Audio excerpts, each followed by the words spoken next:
हम पिछले क्लास में कहाँ थे? दूसरा एक्सरसाइज ख़त्म कर लिए थे ना, मैट्रिक्स का दूसरा एक्सरसाइज ख़त्म कर लिए थे। तो अब हम नई एक्सरसाइज में पहुँचेंगे। तो नई एक्सरसाइज में जाने से पहले थोड़ी सी कुछ बात करते हैं रूल्स नियम कानून के बारे में, जो क्या पढ़ेंगे। तो आइए, एक्सरसाइज डायरेक्टली शुरू नहीं करेंगे, हम लोग थोड़ा सा बात करेंगे जो उस एक्सरसाइज में किस कॉन्सेप्ट से रिलेटेड प्रश्न को पढ़ना है, यही ना। तो आइए हम लोग बात करते हैं। तो आओ देखते हैं। सबसे पहला एक कॉन्सेप्ट है जिसको हम लोग आप पढ़ोगे, इसको कहते हैं अवयव का परिवर्त। ये कॉन्सेप्ट है, बड़ी इजी सा है। अवयव का परिवर्त, ध्यान से देखेंगे, जल्दी बैठ जाए। अवयव का परिवर्त एक कॉन्सेप्ट है। परिवर्त को हम लोग कहते हैं ट्रांसपोज।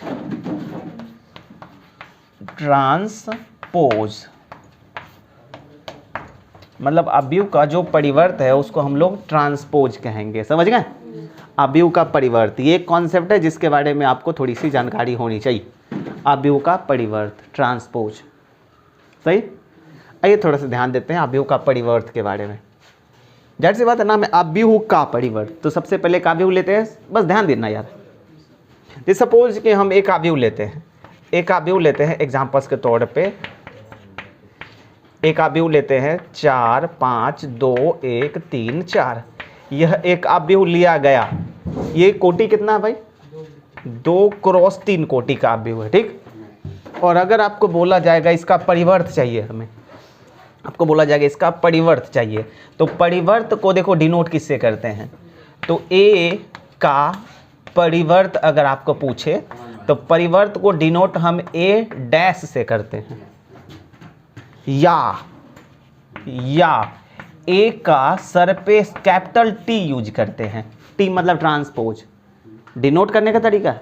अगर किसी भी अवयव का परिवर्त पूछे तो परिवर्त का मतलब होता है सर पे डैश यूज करेंगे या सर पे कैपिटल टी यूज करेंगे, बड़ा टी। कोई दिक्कत? दोनों में से कोई यूज कर सकते हैं। बार बार ये परिवर्त शब्द नहीं लिखेंगे, डैश लिख देंगे, परिवर्त हो गया, कोई दिक्कत। आइए अब हम परिवर्त करते हैं। परिवर्त करने का मतलब क्या होती है, थोड़ा समझिएगा। परिवर्त कैसे करते हैं, ध्यान से नहीं। सिंपल फंडा, इसमें कोई रॉकेट साइंस नहीं है। परिवर्त करने का मतलब पंक्ति को स्तंभ बना दे, स्तंभ को पंक्ति बना दे, जिससे कोटि बदल जाएगी। अब ये 2 क्रॉस 3 कोटि है ना, ये 3 क्रॉस 2 हो जाएगा। सिंपल फंडा, एकदम इजी है। जैसे 4 5 3 ये पहला पंक्ति है। अरे भाई 4 5 3 पहला पंक्ति है ना, तो 4 5 3 को पहला स्तंभ बना देनी है, सिंपल।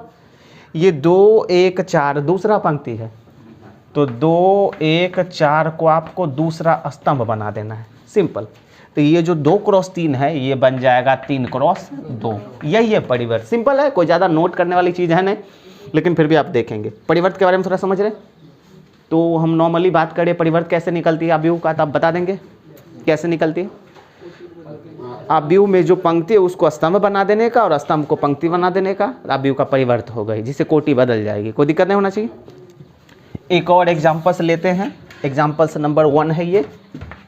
एक और एग्जाम्पल्स लेते हैं समझने के लिए। दूसरा, जैसे एक अवयव माना कि मेरा बी है, ये है 4 -2 0 5 1 7 0 2 और 3।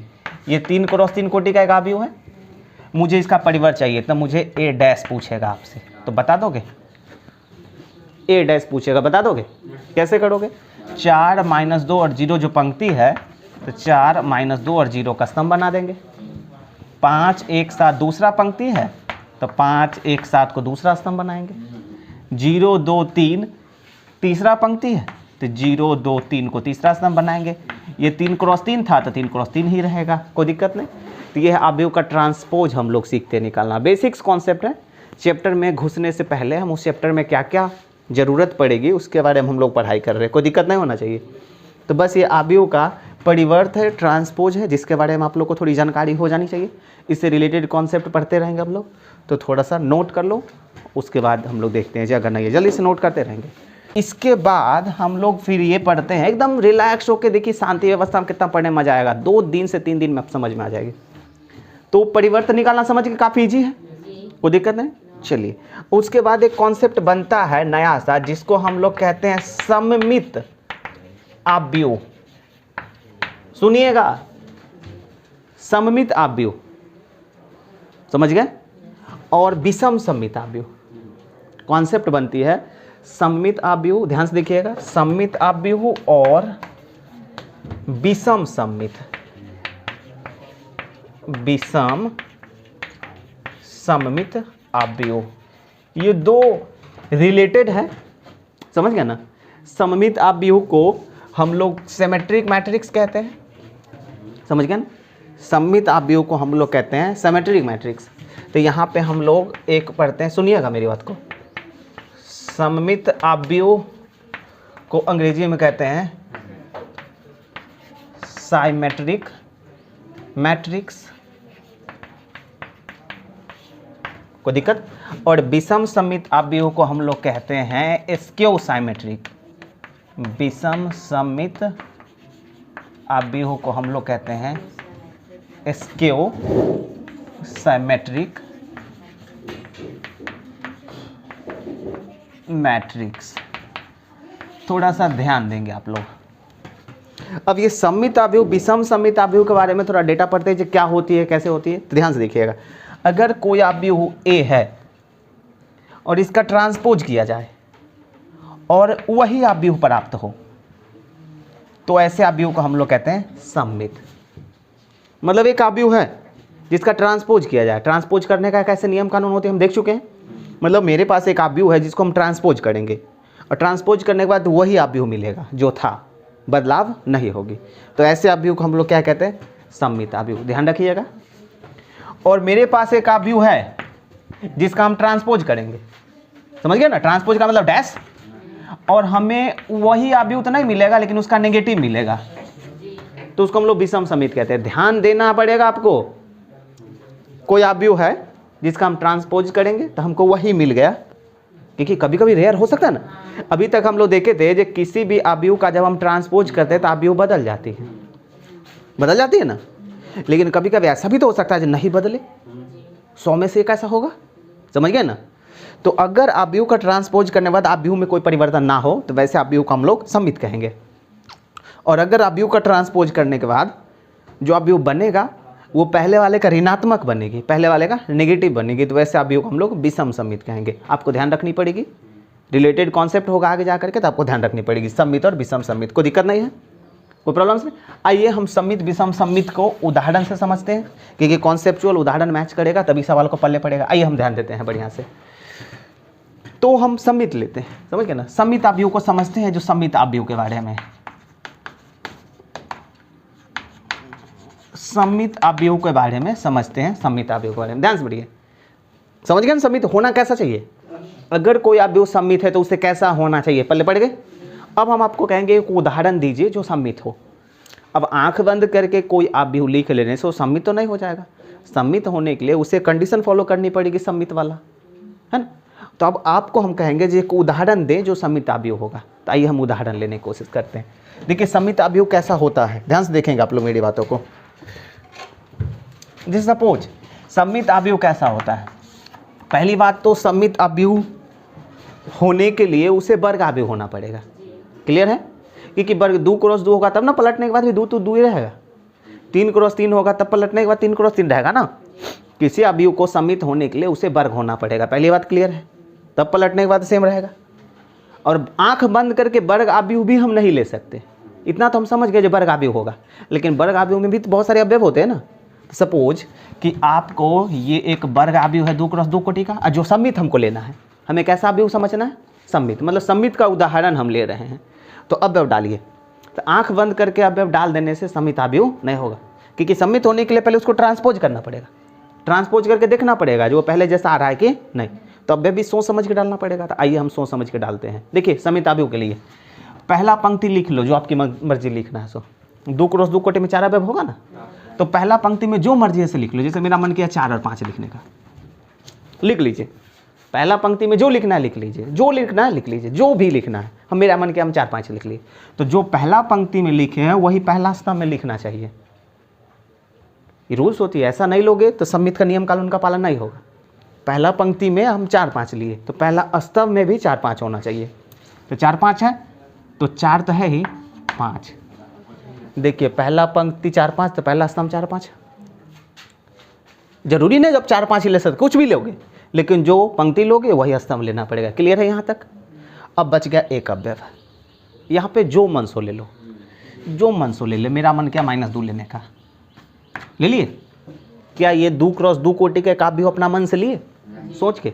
अब इसका आप ट्रांसपोज कर लो थोड़ा सा, सारे विद्यार्थी इसका थोड़ा ट्रांसपोज कर लो। ट्रांसपोज मतलब डैश निकाल लो, तो डैश निकालिए।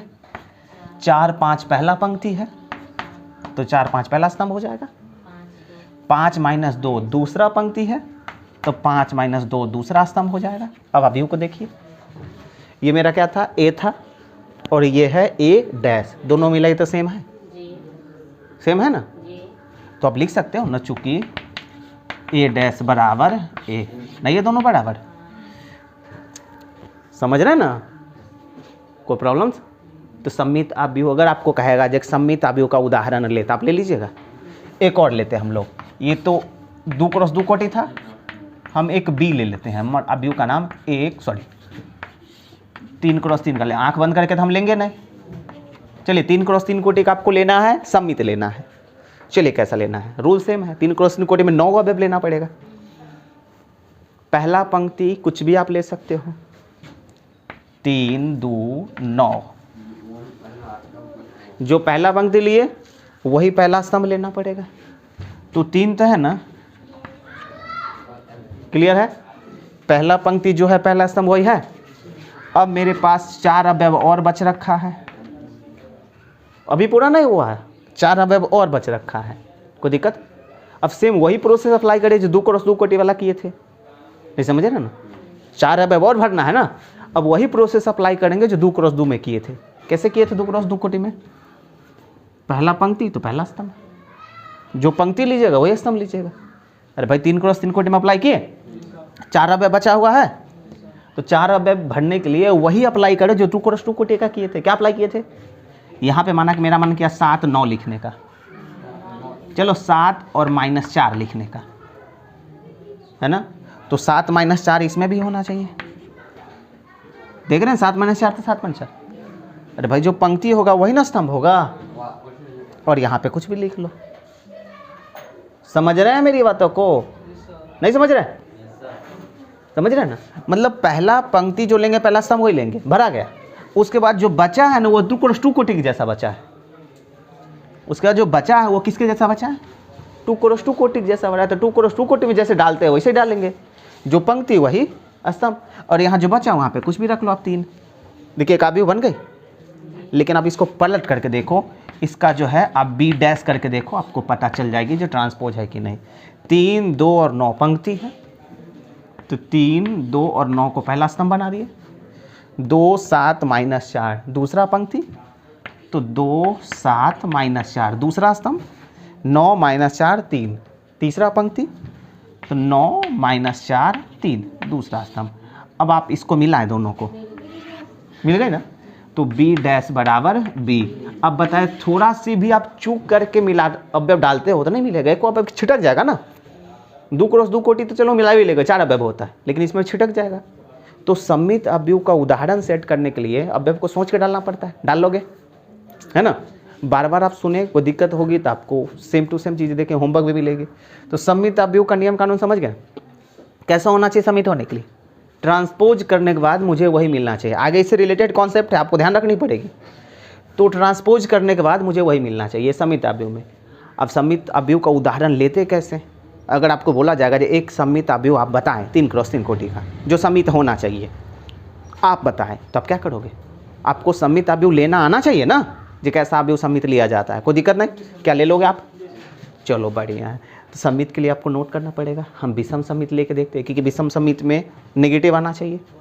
जल्दी खाली करिए, बढ़िया कॉन्सेप्ट हो गई। आइए जानकारी लेते हैं। सम्मित के बारे में क्लियर हो गई। अब थोड़ी सी विषम सम्मित को जानकारी लेते हैं, ध्यान से सुनिएगा। विषम सम्मित अवयव, स्केव साइमेट्री कहते हैं इसको। तो विषम सम्मित का उदाहरण कैसे लेते हैं? क्योंकि विषम सम्मित होने के लिए रूल्स आपको पता है, डैश जो है वो नेगेटिव के बराबर होना चाहिए। क्लियर है? देख चुके पिछले क्लास में। तो आइए हम उदाहरण लेते हैं, एग्जाम्पल्स लेते हैं। पहला सिंपल फंडा, विषम सम्मित में भी मुझे ट्रांसपोज करना पड़ेगा। तो विषम सममित भी आपको वर्ग अवयव लेना पड़ेगा, विषम सममित भी आपको वर्ग लेना पड़ेगा, लेकिन विषम सममित में ट्रांसपोज करने के बाद नेगेटिव आना चाहिए। तो इसके लिए एक सबसे बढ़िया कंडीशन है, आपको ध्यान से देखना पड़ेगा। 2 क्रॉस 2 कोटि का पहले लेते हैं। आपका 12th में 2 क्रॉस 2 और 3 क्रॉस 3 कोटि तक ही है, 4 क्रॉस 4 कोटि नहीं है, समझ रहे हैं ना। 3 क्रॉस 3 कोटि तक ही पढ़नी है, इसलिए हम 3 क्रॉस 3 कोटि ही ले रहे हैं। तो विषम सममित अवयव लेने का एक सबसे बढ़िया चीज़ है जो कि ध्यान रखना पड़ेगा, उसकी विकर्ण आपको 0 लेनी पड़ेगी। मेन विकर्ण आपको 0 लेना पड़ेगा, ध्यान से। बिना मेन विकर्ण 0 लिए हुए विषम सममित हो नहीं सकते, क्योंकि ये ऑब्जेक्टिव बन सकती है। विषम सममित अवयव का विकर्ण 0 होता है हमेशा, कोई दिक्कत। तो विषम सममित अवयव के लिए आपको मेन विकर्ण को 0 लेना पड़ेगा। क्लियर है। अब 4 अवयव में से 2 अवयव भरा गया, अब बच्चा यहाँ और यहाँ, तो जो मर्जी है यहाँ पे आप ले सकते हो। जैसे मेरा मन किया हम 3 लेते हैं, तो यहाँ पे आपको उसका नेगेटिव लेना पड़ेगा। अगर यही माइनस लिए तो यहाँ प्लस लेना पड़ता, उल्टा चिन्ह वाला लेना पड़ेगा, कोई दिक्कत। और आप इसका ट्रांसपोज करके देख सकते हो। इसका ट्रांसपोज करिए, तो ट्रांसपोज करेंगे सबसे पहले, तो 0 3 पहला पंक्ति है, तो 0 3 पहला स्तंभ हो गई, -3 0 दूसरा पंक्ति है, तो -3 0 दूसरा स्तंभ हो गई। क्या अभी a और a' बराबर है? नहीं बराबर। कहाँ बराबर है भाई? ये -3 है, -3 है। अब मुझे क्या करना पड़ेगा, ये तो a' तो लिख लिए, अब माइनस कॉमन लेनी पड़ेगी मुझे। यहाँ से मुझे माइनस को कॉमन लेना होगा, तो माइनस को कॉमन लेते हैं। तो माइनस को कॉमन लेने का मतलब प्लस माइनस हो जाना, माइनस प्लस हो जाना। तो ये 0 में तो माइनस प्लस का कोई मतलब होता ही नहीं है, और ये जो माइनस है ये प्लस हो जाएगी, और ये प्लस है तो माइनस हो जाएगी, और 0 में तो कोई मतलब होता नहीं। अब देखो, अब जो है यह एक जैसा मैच नहीं कर रहा है। अब आपको साफ लग रहा है a' तो है और ये माइनस भी है, और ये टोटल किसके जैसा है? एक जैसा दिख रहा है ना। आपको देखिए a' बराबर माइनस से आया, तो विषम सममित लेना आपको आता है। दूसरा उदाहरण हम ले लेते हैं।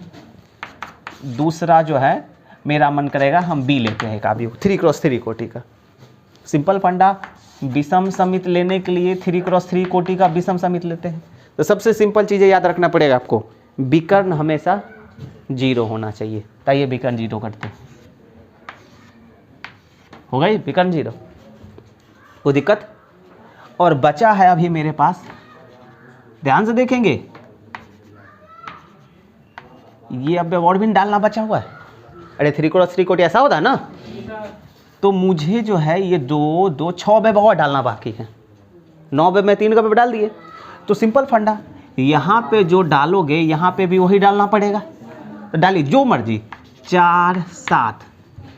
अब यहाँ पे उसका नेगेटिव डालना पड़ेगा, -4 -7, समझ रहे ना। उसका चिन्ह बदल करके, अगर यहाँ पे माइनस डालते प्लस, प्लस तो माइनस, कोई दिक्कत। अब डला गया, अब बचा यहाँ भी वही डालेंगे, जो मर्जी। मेरा मन किया -3 डालने का, तो यहाँ पे +3 डाल देंगे, चिन्ह बदल के, कोई दिक्कत। अब देखिए अवयव पूरा हो गया, 3 क्रॉस 3 कोटि कंप्लीट। अब हम इसका ट्रांसपोज करके चेक करेंगे जो वाकई में ये विषम सममित है कि नहीं। तो 0 4 7 पहला पंक्ति, 0 4 7 पहला स्तंभ, -4 0 -3 दूसरा पंक्ति, -4 0 -3 दूसरा स्तंभ, -7 3 0 तीसरा, तो -7 3 0 तीसरा स्तंभ। क्लियर है। अभी a के बराबर नहीं है, नहीं ना है, लेकिन आपको अब माइनस कॉमन लेना पड़ेगा।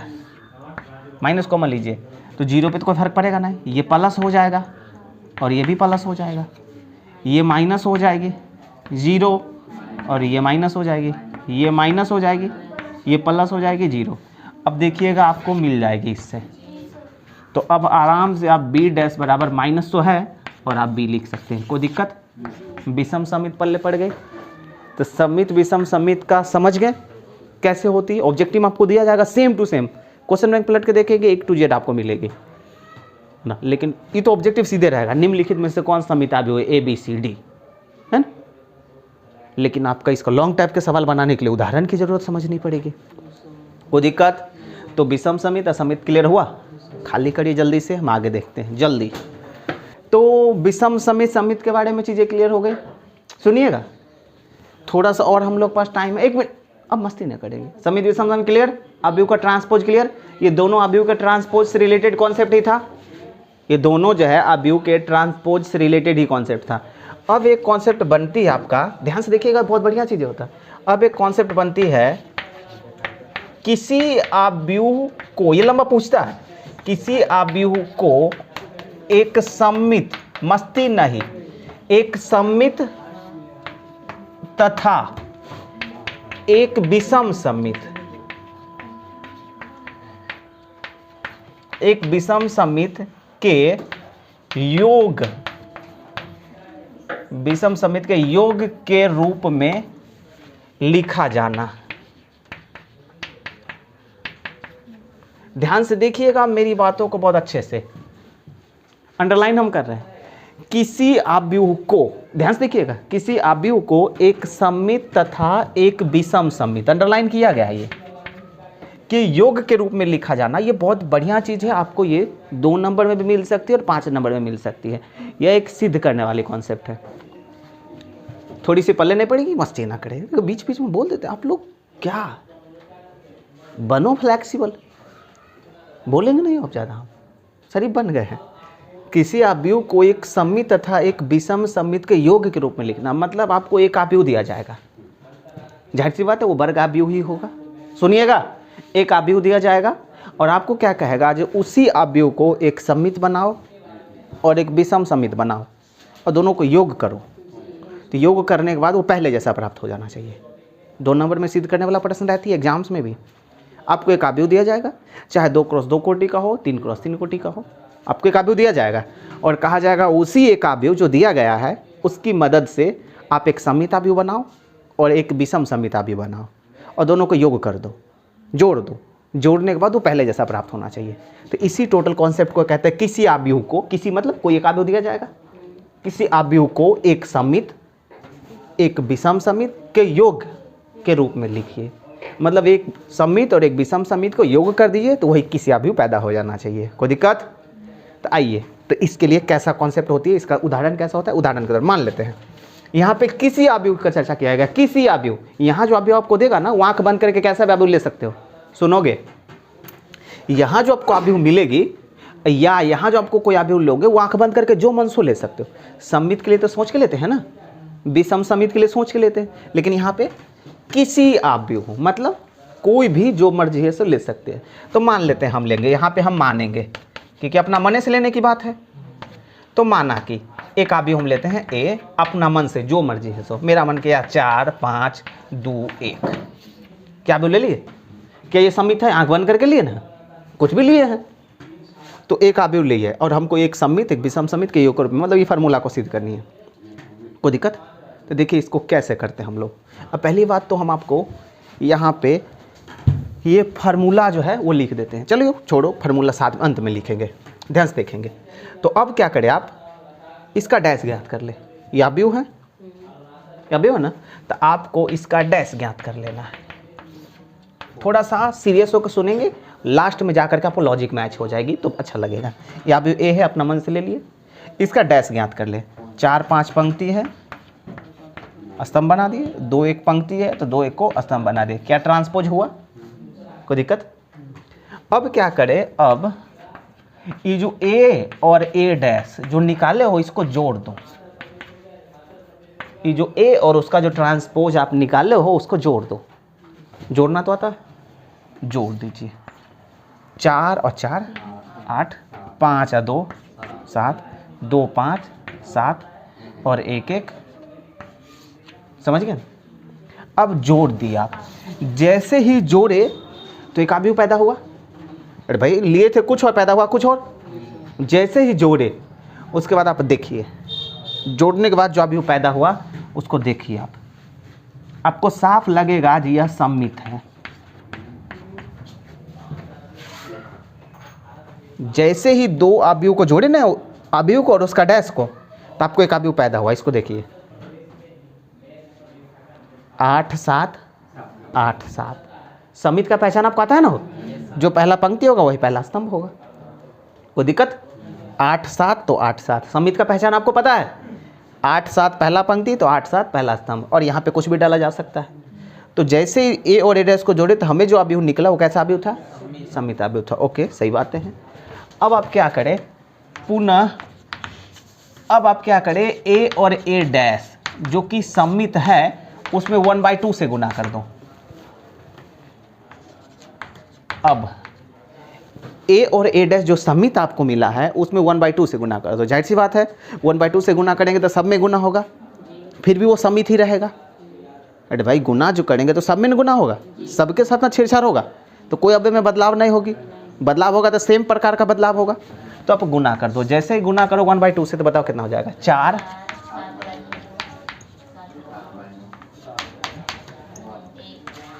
ये मिला। देखिए क्या ये भी सममित ही है? कोई फर्क पड़ता नहीं है, सममित ही है। चलो ठीक है, मतलब अब आप ए में ए को जोड़े और फिर 1/2 से गुना किए। क्यों कर रहे हैं थोड़ी देर बाद पता चलेगी। अब पुनः ए में ए को घटाइए। जैसे ए और ए डैश निकाल चुके हो ना, तो ए से ए डैश को घटा लेंगे आप। घटाओ तो आता है, चलिए घटाते हैं। 4 में से 4 घटा 0, घटाव आता है आप लोग को। ए से ए डैश घटाएंगे तो 4 में से 4 घटा 0, 5 में से 2 गया तो 3। ओके, 5 में से 2 गया तो -3 हो जाएगा क्या? 5 में से 2 गया तो 2 में से 5 गया तो -3 और 1 से 1 गया 0। मतलब घटाने के बाद मुझे ये मिला। और इसको थोड़ा गौर से देखेंगे, मेन विकर्ण 0, जोड़ने के बाद मुझे जो मिला वो देखिए, घटाने के बाद मुझे ये मिला। आपको नहीं लग रहा ये विषम सममित है? आपको लग रहा है ये विषम सममित है? विषम सममित का मतलब मेन विकर्ण 0 और जो यहाँ होगा वही यहाँ होगा, चिन्ह विपरीत करके। अब आप इसमें 1/2 से गुना कर दे, a माइनस ए डैश जो आपको मिला उसमें 1/2 से गुना कर दे तो 0 है, 3/2 माइनस 3/2 0। जाहिर सी बात है ये भी विषम सममित ही है, विषम सममित ही है। तो आपको एक सममित दिख रहा है और एक विषम सममित दिख रहा है, देख रहे हैं ना। अब आपको क्या करना है 1/2 a प्लस ए डैश जो सममित है, क्या ये सममित है ना, और plus 1/2 a minus A dash जो कि विषम सममित है। यहाँ से यहाँ तक कैसे लिखते हैं? विषम सममित है, इन दोनों को जोड़ना है। मतलब जो आपको सममित मिला है सो और जो आपको विषम सममित मिला है सो। यहाँ से यहाँ तक सममित है, यहाँ से विषम, यहाँ से यहाँ तक एक अवयव तैयार हो चुका है, यहाँ से अभी तैयार, दोनों को जोड़ देना है, दोनों को जोड़ना है। यहाँ वाला और वहाँ वाले को जोड़ना है, तो जोड़िए। यही ना दोनों है, हो जोड़ेंगे। 4 + 0 4, इसको जोड़ना है ना। 7/3 और 7/2 और 3/2 जोड़ना है ना भाई। तो 7 3 10/2 5। आपको गौर से देखेंगे नहीं 5 होगा, 7/2 और -3/2। तो 7/2 में से 3/2 गया तो 7 में से 3 गया तो 4/2। आपको नहीं लग रहा है 2 हो जाएगा? भिन्न का घटाव कर लेना रफ में। और 1 0 1। मतलब ये जो सममित था सो और ये जो सममित था सो, दोनों को जोड़े तो हमको ये मिला, ये मिला। और थोड़ा इसको देखो तो क्या इससे जान पहचान है आपको? यही नहीं ये है, मतलब ये रहा जो ये अवयव है यही तो ये है ना, है ना, यही तो ये है। कुल मिला करके आप सीधे इसको आप ए लिखोगे ना, नहीं लिखोगे ए? कोई दिक्कत? तो मतलब हम किसी अवयव को एक सममित बनाए और एक विषमित बनाए, दोनों को योग किए तो हमें वही अवयव प्राप्त हो गया। समझ रहे हैं ना? तो यहाँ से एक फाइनल कॉन्सेप्ट बनती है, आपको बोला जाएगा किसी अवयव को एक सममित तथा एक विषम सममित के योगफल के रूप में लिखिए, तो आपको क्या याद रखना पड़ेगा? तो आपको याद रखना पड़ेगा ये प्लस ये बराबर ये। समझ गए? कोई दिक्कत? ये प्लस ये बराबर ये। मतलब कैसे किसी अवयव को एक सममित बनाते हैं और एक विषम सममित बनाते हैं और दोनों को जोड़ते हैं तो पहले जैसा प्राप्त होता है। याद आएगा? कोई प्रॉब्लम्स? तो आप क्या करोगे, ये निकालोगे, सममित होगा, ये विषम सममित होगा और दोनों को जोड़ोगे तो एक के बराबर होगा। इसी चीज़ों को हम लोग कहते हैं किसी अवयव को एक सममित और एक विषम सममित के योग के रूप में लिखना। कोई दिक्कत? यहाँ 3×3 क्या क्या करना है समझ गया ना अपना मन से? 1/2 से करोगे। आप कहिएगा 1/2 से ही क्यों? क्योंकि 1/2 से गुना नहीं करोगे तो आपको वो नहीं आएगा। फिर देखिए वो नहीं आएगी ना, मुझे उस रूल्स को फॉलो करनी है जिससे जोड़ने के बाद मुझे वही अवयव प्राप्त हो। समझ रहे हैं ना। तो वो क्या क्या प्रोसीजर होगा वो आपको ध्यान रखनी पड़ेगी। 1/2 क्योंकि आधा और आधा मिल करके एक होगा, समझ गए का, कोई दिक्कत। तो ये कॉन्सेप्ट समझ गए ना। ये 2 क्रॉस 2 कोटि का है तो 2 नंबर में पूछता है, अगर 3 क्रॉस 3 कोटि देता तो थोड़ा लंबा होता, 5 नंबर में पूछता, कोई दिक्कत। इसको खाली करिए, कल हम इसे डिटेल्स पढ़ेंगे बढ़िया से, खाली करिए, टाइम हो गया आप लोग की। तो गौर से जाकर देख लेना है 1-2 बार, इससे रिलेटेड चैप्टर कल क्लियर हो जाएगा। बहुत बढ़िया चैप्टर है, काफ़ी ईजी भी है, कल हम लोग पढ़ लेंगे इससे रिलेटेड।